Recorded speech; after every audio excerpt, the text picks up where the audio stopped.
Supreme कोर्टाच्या आदेशाचे उल्लंघन ठाण्यातील पोलीस ठाण्यामध्ये अद्याप पूर्ण CCTV व ऑडिओ रेकॉर्डिंग नाही.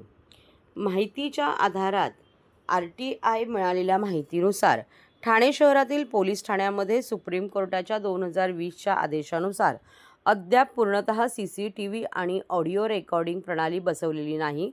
कोर्टाने स्पष्ट आदेश दिले असतानाही पोलीस विभागाने या आदेशाची अंमलबजावणी केली नसल्याचे समोर आले आहे. ठाण्यातील 35 पोलीस ठाण्यामध्ये केवळ 357 CCTV कॅमेरे बसवले आहेत. अनेक ठिकाणी प्रत्येकी फक्त 10 ते 15 कॅमेरे कार्यरत आहेत, तर कोणत्याही पोलीस ठाण्यात ऑडिओ रेकॉर्डिंग प्रणाली बसवलेली नाही. यामुळे पोलीस ठाण्यातील कामकाज आणि नागरिकांच्या तक्रारींच्या नोंदीबाबत पारदर्शकता नसल्याचे समोर आले आहे. अनेक नागरिकांनी पोलीस अधिकाऱ्यांच्या उद्धट वर्तनाच्या तक्रारी केल्या आहेत.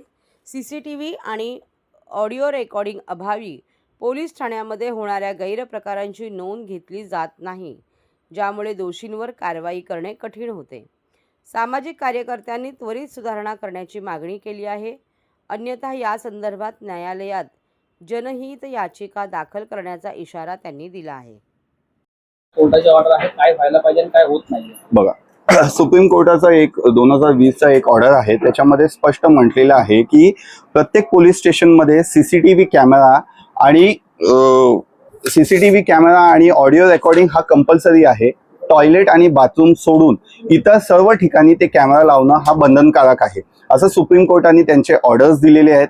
पण आता आम्ही जेव्हा माहिती अधिकार काढलं आपल्या ठाणे कमिशनरेट इथून, तर फक्त प्रत्येक पोलीस स्टेशनमध्ये फक्त 10 कॅमेरा लावण्यात आलेले आहे. म्हणजे एका पोलीस स्टेशनमध्ये 20 कॅबिन्स असेल तरी 10च कॅमेरा लावलेले आहेत.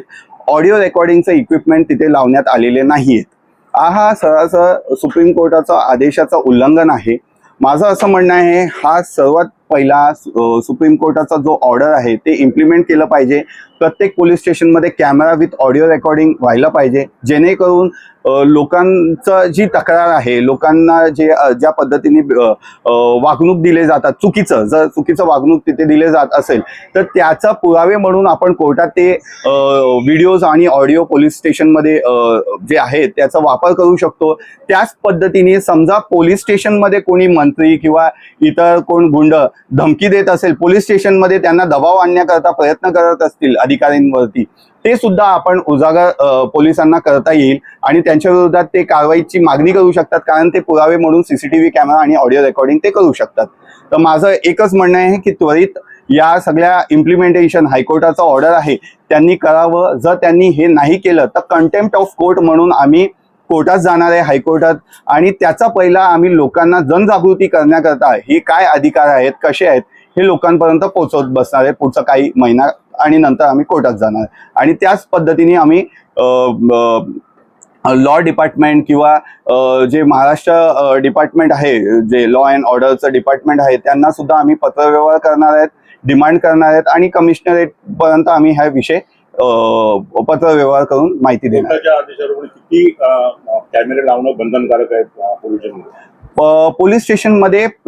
मी तुम्हाला म्हटलं ना, आता असं काही हे आकडेवारी दिलेले नाहीये. फक्त टॉयलेट आणि बाथरूम सोडून प्रत्येक जागेवर कॅमेरा, म्हणजे पोलीस स्टेशन जर मोठं असेल तर जास्त कॅमेरा लागत असेल, असं त्यांनी ऑर्डरमध्ये दिलेलं आहे. आणि त्याच्यामध्ये स्पष्ट म्हटलेलं आहे की बॅकअप लाईटचं सिस्टम असलं पाहिजे.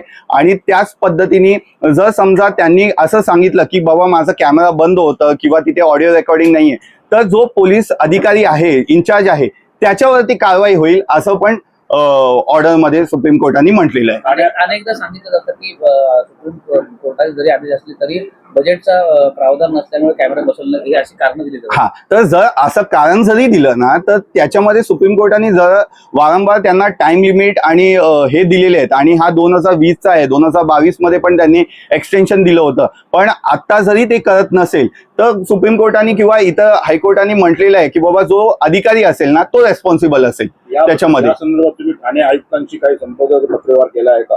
मी आता पत्रव्यवहार करणार आहे या संदर्भात. मी त्यांना मीटिंग करणार आहे, कारण हे माहिती अधिकार आम्ही गेल्या वर्षभरात काढत होतो आणि त्यांना या संदर्भात मी प्रत्यक्षात भेटून बोलणं केलेलं आहे. पण असं ऑफिशियल आम्ही या सगळ्या गोष्टी आता सुरुवात केलेली नाहीये, लोकांपर्यंत हे पोहोचवतोय. आता पुढच्या आठवड्यात आम्ही हे सगळं ऑफिशियल डॉक्युमेंटेशन आम्ही करणार आहे.